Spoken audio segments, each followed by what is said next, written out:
Most of what we've been talking about on this podcast to date have been the risks, the cautions, the gotchas around AI. Today's a little different. Today, we're going to talk about a genuinely useful application, one where AI does something teachers have always wanted to do, but rarely had time for. The article we're talking about today comes from ASCD's Educational Leadership, published earlier this month. ASCD's Educational Leadership is one of the most respected journals in the field, and the application we're talking about here is decodable text. So if you're not familiar, a decodable text is a short, carefully controlled reading passage that's designed to help beginning readers practice specific phonics patterns. So you might remember cat sat on the mat. That's an example. And they've been a cornerstone of science of reading movement, and for good reason, because they concentrate the practice in a specific pattern where it's needed. But the commercially available ones have always had a problem. They're generic. They're published for a more wide audience than your classroom as a classroom teacher. They're not about your students, their interests, what's going on in class today. Creating custom ones from scratch has been possible, but it's really too time intensive to be practical. So this article that we're going to talk about is that AI really changes that paradigm. And it talks through step by step how a teacher who knows what they're doing, and I want to underscore that, has the expertise, can produce a quality custom decodable text in, as the article says, minutes. Hello, and welcome to another episode of AI in the Classroom Daily, podcast helping educators make sense of AI without the hype. I'm Dan Cogan-Drew, co-founder, chief academic officer at Newsella. I use AI as a partner in preparing these episodes, because I think the best way to talk honestly about AI in education is to work with it openly. So let's dive in. First, the opportunity here is to create texts that are connected directly to what kids are doing in class. The popcorn they just popped, the courtyard they're studying, the neighborhood they live in. That connection to lived experience is what makes early reading feel meaningful. Otherwise, it feels rather mechanical and divorced from your lived experience, and that degrades your motivation, your engagement. For a long time, though, the only way to get at that level of personalization, of relevance, was to write it for yourself.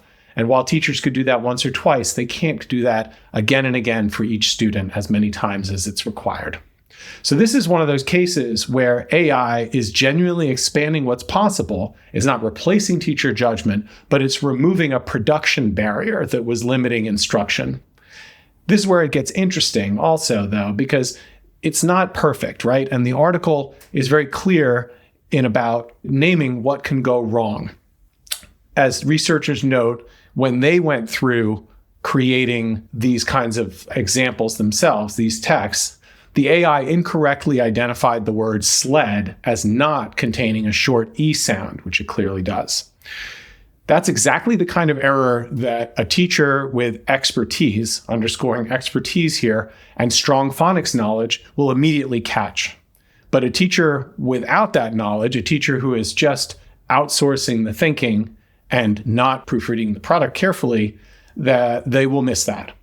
And this is the kind of behavior that we've seen in AI again and again. What I've termed, and I think I'm coining this from Ethan Mollick, describing it as the agreeable graduate student. It's always going to come back with something, but there's generally some percentage of what it's giving you that is not quite right, that requires some modification. But the AI won't tell you that. It'll come back eagerly, confidently presenting you with what it's come up with. And it takes expertise to be able to catch that. And the stakes may seem low, but in early literacy, where children are building their foundational understanding of how sounds map to symbols, a small error in a decodable text isn't trivial. It's going to help reinforce the wrong lesson for the student, and you're going to have to work to unpack where that lesson came from. So the practical guidance is much welcomed. And here's a couple of recommendations that they make. One, when this is done well, teachers are coming with a specific vision. It's not a generic, write me something with SP words, but it's more, write a story about a spider with spots who lives in a garden. So you have to do a little bit of pre-work before coming to the AI. You also have to specify guardrails. You have to explain what you don't want, not just what you do. This is true in this exercise and using AI generally. Iterating is to be expected. You're going to have to treat this like a conversation. The first result you get is likely not going to be perfect. Also true with most prompting. And then going into it as a mindset, you're going to have to be prepared to apply an 80-20 rule. AI is going to do the heavy lifting on the first draft, and then your expertise is going to help to refine it. And the article walks through exactly that kind of iterative process that the authors went through. And I think that's the takeaway here as we think about what does this mean for teachers. Again, this is what I've said in previous podcasts is I think so important is that you have to bring expertise, especially when it comes to creating content.